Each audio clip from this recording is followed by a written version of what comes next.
Hey, is anyone actually eating that last dumpling, or You would touch the Reaper of the Ninth Veil. for a dumpling? The last time someone touched Raxa Voss without permission, 3 security drones and a bulkhead needed replacing. I touched her hand to ask if she was finished with the dumpling. That was Tuesday. Also the day I accidentally proposed to her, apparently, but we'll get to that. I'm Milo Fenwick, Station Maintenance, Level 2, which mostly means I fix the coffee machine, and occasionally a life support valve if the coffee machine isn't broken. The Ashkar Hegemony docked their envoy fleet at Meridian Station for trade talks, and command through a cultural exchange mixer in the big cargo bay, folding tables, mismatched chairs, and a raffle box for something called the Courting Trials, which I assumed was a dating mixer game, because the flyer had a heart on it. I filled out a card. Under Preferred Partner, I wrote the name of the tallest, most intimidating woman in the room, because honestly, if I'm doing a silly icebreaker game, I want a partner who'll at least make it entertaining. I dropped the card in the box, grabbed a dumpling, and went back to arguing with the vending machine. Then a very pale Ashkar officer read my card, and the room went quiet in a way that mixers generally don't. Officer Vec Doran stared at the name on the card for a long moment before reading it a second time, certain he'd misread it. He had not. The human, a maintenance technician, station records confirmed, no combat rating whatsoever, had written Raxa Voss, Reaper of the Ninth Veil, undefeated in 11 duels, in the box reserved for formal courting challenges. Vec cleared his throat and asked the human, gently, whether he understood what he'd just submitted. The human said he just thought she looked cool and went back to eating his dumpling. Vec asked if he'd like to withdraw the card while that was still technically possible. The human asked if withdrawing meant he'd lose his seat by the snack table. Vec did not know what cool meant, and he now suspected he didn't want to. Dr. Sella Myren was pulled from her cabin at an inconvenient hour to confirm what Vec already feared. Under Ashkar law, a formal courting card submitted in a sanctioned trial box could not be withdrawn once logged, and the named party was honor-bound to answer it, publicly and physically. Sella asked whether the human had at least researched Raxa's kill count first. He had not. He had, according to witnesses, been more concerned about the dumpling. Sella pulled the human's file expecting some hidden military record, a Black Ops past anything. The file was 3 lines long and ended with reports coffee machine outages promptly. She began drafting contingency reports for a diplomatic incident and quietly for a body bag. Worse, Sella realized, the entire exchange had already been logged for fleet-wide broadcast.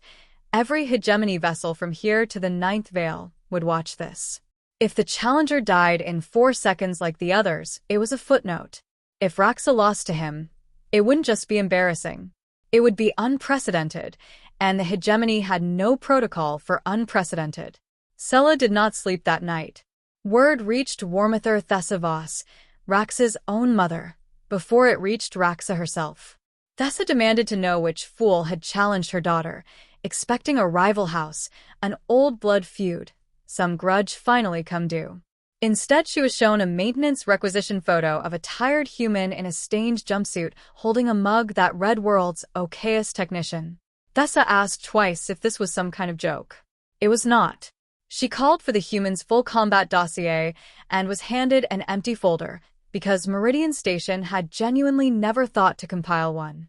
No kill count. No training record. No known limits.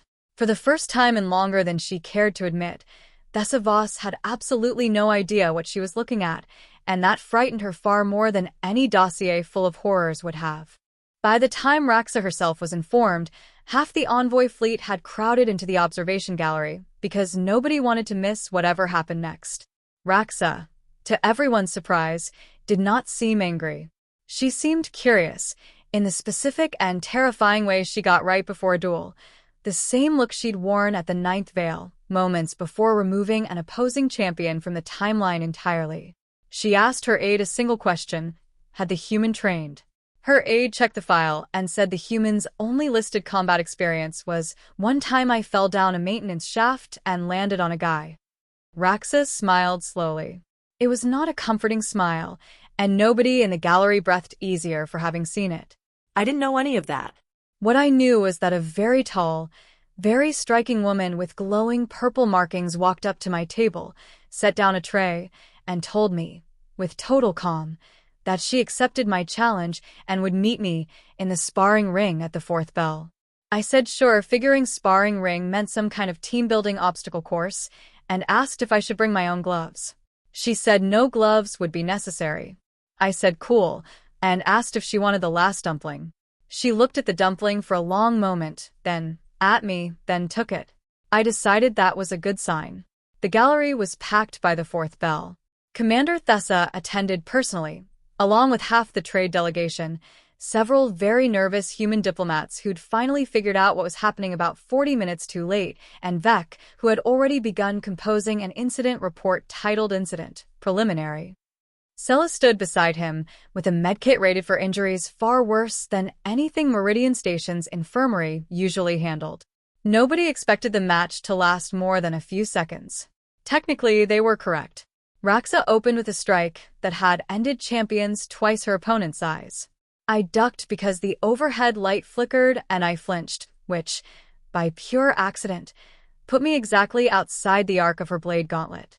I stumbled forward to catch my balance, grabbed the nearest solid thing to steady myself, which happened to be her arm, and pulled. She went over my shoulder and hit the mat. The gallery went dead silent. I said, "Oh, sorry, are you okay?" and offered her a hand up. Raxa stared at my offered hand the way you'd stare at a door that led somewhere it really shouldn't. Then she started laughing, a huge, booming, delighted laugh that rolled through the whole bay, and took my hand, letting me pull her back up like it was the most natural thing in the world. Vec fainted. Sella wrote 3 words on her data slate: recommend further study. Thessa, watching her undefeated daughter get casually thrown by a man who genuinely believed he was playing an icebreaker game, put her face in her hands and asked the ceiling why this was suddenly her life. Turns out, and somebody explained this to me much later, slowly, using small words, the courting trials aren't a dating mixer at all. They're a formal duel proposal, and whoever wins earns the other's hand, permanently, under Ashkar law, witnessed by half the fleet. I did not know this going in. I still don't fully understand the paperwork. What I do understand is that I now have a fiancé who benches roughly 4 of me, calls me my magnificent accident, and has already informed her mother that the wedding will happen before the trade talks conclude, no exceptions. Vec asked me, very carefully, whether I understood what I'd won. I said I figured I'd won a girlfriend. He said, technically, I'd won a seat on the Hegemony War Council, an armed honor guard, and a mother-in-law who commands 6 warships. I told him that seemed like a lot of paperwork for a dumpling.